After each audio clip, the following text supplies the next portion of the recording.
Si c'est Dieu notre provider et qui nous donne le traitement de la reine, pourquoi lorsqu'on demande au divin, on ne reçoit rien? C'est-à-dire que notre homme ne fait rien pour nous. Alors je vais essayer de t'expliquer un principe spirituel qui est très très profond. En sachant que chacun a sa propre vérité, là je te partage 10 ans de cheminement, de travail sur soi, vraiment de questionnement, etc. Donc tu es libre de prendre cette vérité ou pas. Dis-toi que sur mon compte, il n'y a aucune obligation, il n'y a que des occasions. À partir du moment où on a un désir ardent qui vient du cœur, ça veut dire que ce désir-là est disponible pour nous. Maintenant, ce qu'il faut comprendre, c'est que notre âme est venue sur cette terre pour vivre une expérience humaine. D'accord?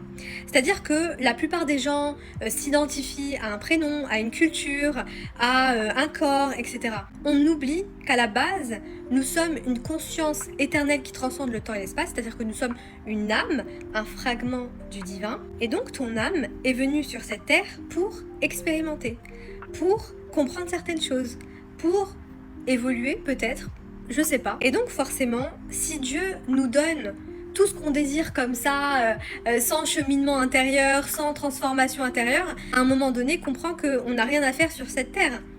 D'accord? Sinon, on serait tout simplement pas là. Donc, si tu fais des prières, si voilà, tu demandes au divin, au créateur de l'aide, etc., c'est fort probable que tu n'écoutes pas ces réponses. Pourquoi? Parce que la plupart du temps, il nous envoie des gens, des situations, des expériences pour nous ouvrir les yeux. Seulement, la plupart des personnes sont prisonnières de leur conditionnement selon ton ouverture de conscience qui est le reflet du travail intérieur que tu as effectué, ton cheminement intérieur. Selon ton état de conscience, soit tu comprends les messages ou soit tu ne les comprends pas. Et en règle générale, les personnes qui ne comprennent pas le message, puisque tout ce qu'on vit, tout ce que les gens nous disent, comment ils nous trigger, etc., ce sont des messages. Et donc la plupart des gens qui ne comprennent pas le message, elles se positionnent en mode victime. D'accord? Puisqu'elles sont dans une conscience de pénurie. Les consciences de pénurie, ce sont des personnes, et je le dis avec beaucoup d'amour, ce n'est pas un jugement parce que moi aussi je suis passée par là.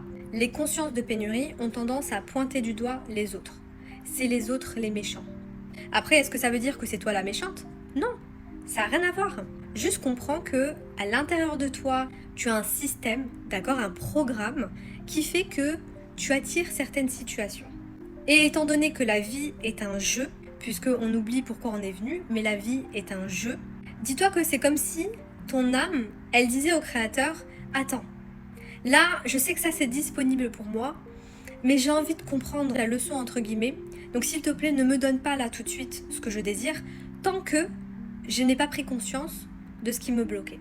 Parce que ton âme, elle est venue pour dépasser certaines choses, etc. Après, bon, je vais pas non plus aller très très loin, mais si tu ne comprends pas ce que je dis, ce n'est pas grave, ton âme comprend, d'accord? Si tu es attiré par moi, ce n'est pas pour rien.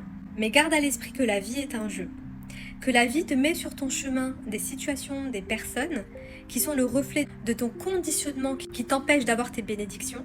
Et tant que tu ne prends pas conscience de ton inconscient, ça va se manifester sous forme de destin. Et cette phrase, bien sûr, elle vient de Jung, d'accord? Si vous ne rendez pas conscient ce qui est inconscient, cela se manifestera sous forme de destin.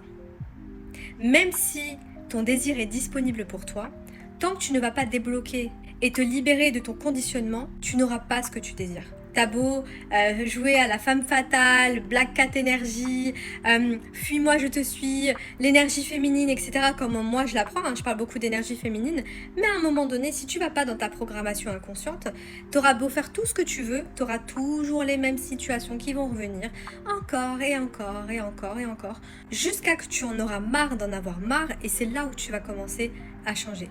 Malheureusement, les gens attendent de toucher le fond, voilà, le fond du fond, pour commencer à se poser les bonnes questions et commencer un changement réel et profond.